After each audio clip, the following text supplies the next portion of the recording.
নমস্কার। আমরা জানি অসংখ্য ছাত্রছাত্রী এখনো অপেক্ষায় আছে শিশু কবিতা সুন্দরবন ইউটিউব চ্যানেলের সাজেশনের জন্য। আমরা আজকে ওয়েস্ট বেঙ্গল স্টেট ইউনিভার্সিটির সেকেন্ড সেমিস্টারের পলিটিক্যাল সায়েন্স কোর অ্যান্ড মাইনরে আমরা সাজেশন প্রকাশ করছি। আমরা কথা দিচ্ছি বিগত দিনের ইতিহাসের পরিপ্রেক্ষিতে ১০০% কমন তোমরা পাবে। শুধু কমন পাবে না, আমরা যে প্রশ্ন যে দাগে দিয়ে দিচ্ছি সেই প্রশ্ন তোমরা পরীক্ষা হলে পেয়ে যাবে।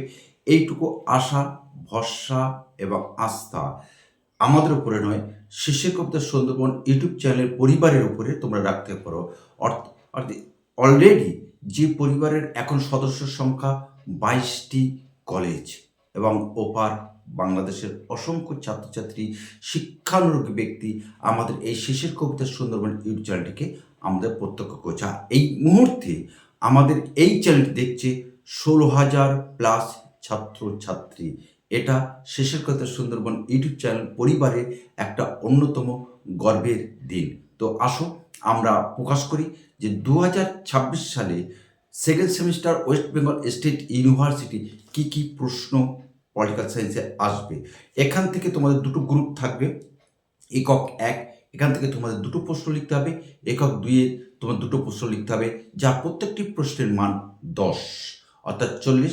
আর ১০ নম্বর থাকবে তোমাদের টিকা বা সংক্ষিপ্ত প্রশ্ন উত্তর, সেটা আমরা আলাদা ভিডিওতে প্রকাশ করব। তো আসো আমরা ইউনিট ১ এর প্রথম যে প্রশ্নটি তোমাদের পড়বে সেটি হলো এই: ভারতের সংবিধানের প্রস্তাবনা আলোচনা করো।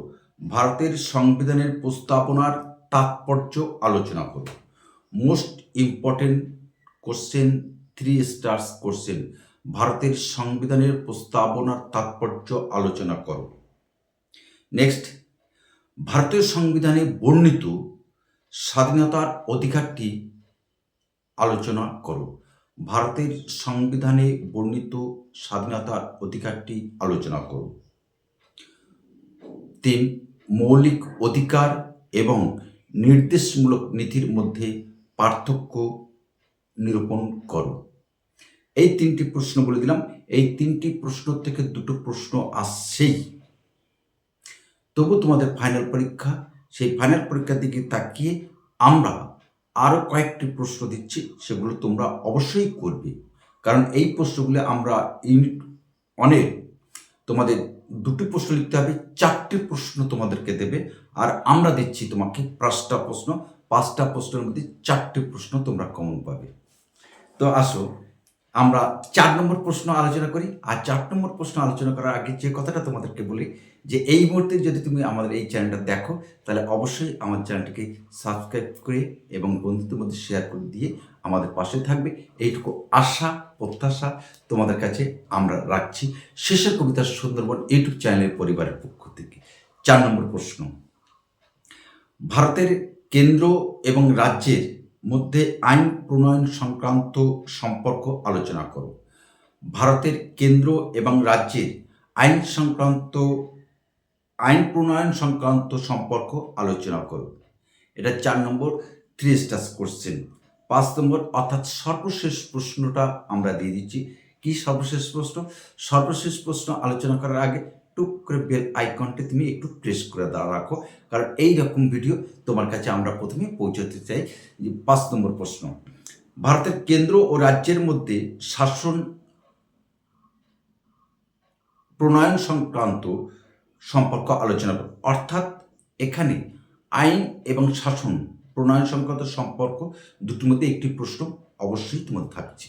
দুটোর মধ্যে দুটো করবে, দুটোর মধ্যে একটি প্রশ্ন অবশ্যই অবশ্যই অবশ্যই তোমাদের পেয়ে যাবে।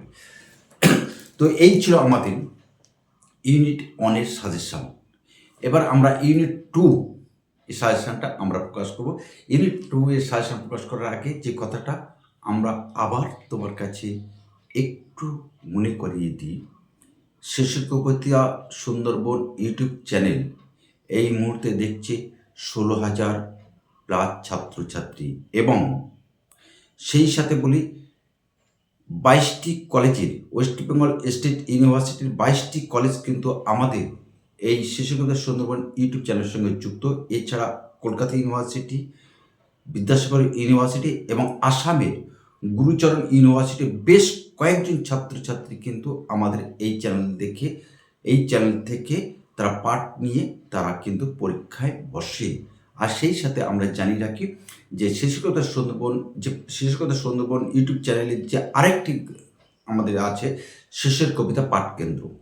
এই শেষের কবিতা পাঠ কেন্দ্রে আমরা অনলাইন এবং অফলাইনে আমাদের পাঠদানের ব্যবস্থা আছে এবং অত্যাধুনিক ডিজিটাল নোট আমরা ব্যবহার করি এবং যেগুলি তোমরা খাতায় লিখলে 100% তোমরা নম্বর পাবে, এইটুকু আশা ভরসা তোমাদেরকে দিতে পারে। কারণ বিগত দিনের ইতিহাস তথ্য সে কথা আমাদেরকে স্মরণ করিয়ে দেয়। এসো আমরা ইউনিট 2 কি প্রশ্ন করবে। ভারতের রাষ্ট্রপতির ক্ষমতা ও পদমর্যাদা আলোচনা করো। ভারতের রাষ্ট্রপতির ক্ষমতা ও পদমর্যাদা আলোচনা করো। মোস্ট ইম্পর্টেন্ট 2 দাগের প্রথম প্রশ্ন ইউনিট 2 এর। লোকসভার গঠন ও কার্যাবলী আলোচনা করো।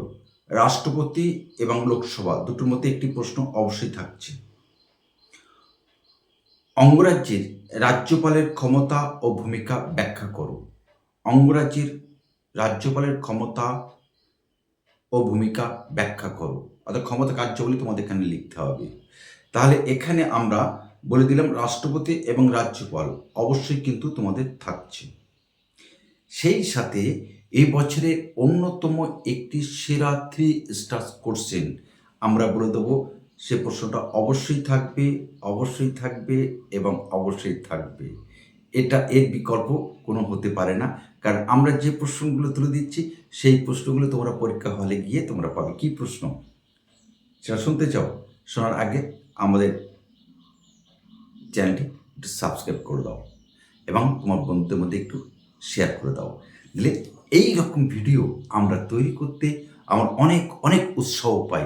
কারণ তোমার একটা লাইক, তোমার একটি কমেন্টস, তোমার একটি শেয়ার, তোমার একটা সাবস্ক্রিপশন আমাদের আরও উদ্ভাবনী শক্তি নিয়ে নতুনভাবে তোমাদের কাছে আসা একটা সুযোগ করে দেয়। যে প্রশ্নটা 2026 সালে মোস্ট ইম্পর্টেন্ট, হাইকোর্টের গঠন ও কার্যাবলী আলোচনা করো।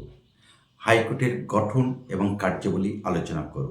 সর্বশেষ 5 নম্বর যে প্রশ্নটা আমরা তোমাদের কাছে তুলে দেবো, সেই প্রশ্নটা আলোচনা করার আগে আমরা বলছি আমাদের শেষের কবিতার পাঠ কেন্দ্রে অনলাইন এবং অফলাইনের পাঠদানের ব্যবস্থা আছে। ইতিমধ্যে ইঙ্গলগঞ্জ, ভান্ডারকালী এবং বারাসাতে কিন্তু আমাদের স্টাডি সেন্টার গড়ে উঠেছে। তোমরা যদি এই স্টাডি সেন্টারে যদি তোমরা সরাসরি না আসতে পারো, তাহলে অনলাইনে তোমরা আমাদের এর থেকে পাঠদান নিতে পারো। এইটুকু আশা ভরসা তোমাদের কাছে করতে পারি এবং আমরা বলে দিচ্ছি, আমরা যে নোটস দেবো কোথাও পাবে না। একদম অত্যাধুনিক এবং ডিজিটালাইজ নোট আমরা কিন্তু ব্যবহার করি।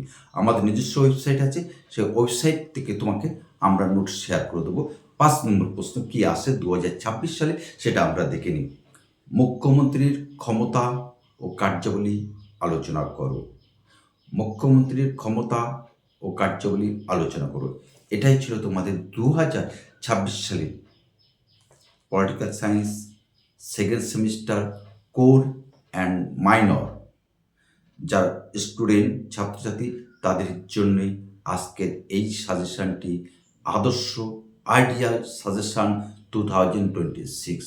আশা করি তোমাদের 100% কাজে লাগবে। আর কাজে লাগলে অবশ্যই পরীক্ষার পরে কমেন্টস করে জানাবে যে স্যার আপনি যে প্রশ্নগুলো যেভাবে বলে দিয়েছিলেন সেভাবে আসেনি।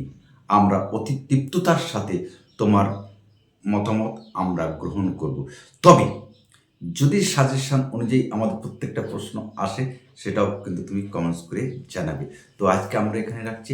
আগামী কোনো একটা সময় নিশ্চয়ই তোমাদের সাথে আমাদের আবার দেখা হবে ঠিক এরূপভাবে। তবে যাওয়ার আগে একটা কথা বলে দিই, অবশ্যই বন্ধুদের মধ্যে একটু শেয়ার করে দেবে। কারণ তোমার একটি শেয়ার তোমার বন্ধু কিন্তু অনেকটা কিন্তু উপকৃত হতে পারে। এইটুকু আশা প্রত্যাশা নিয়ে আজ আমরা এখানে রাখছি। সবাই ভালো থেকো, সুন্দর থেকো। তবে যাওয়ার আগে আরেকটা যেটা গুরুত্বপূর্ণ কথাটা বলে রাখি, এর মধ্যে যদি কোনো নোটস যদি তোমাদের সমস্যা হয় অকপটে নির্বিঘ্নে নিশ্চিন্তে নির্ভয়ে আমাদেরকে জানাবে, আমরা তোমাকে সহযোগিতা করব। নমস্কার।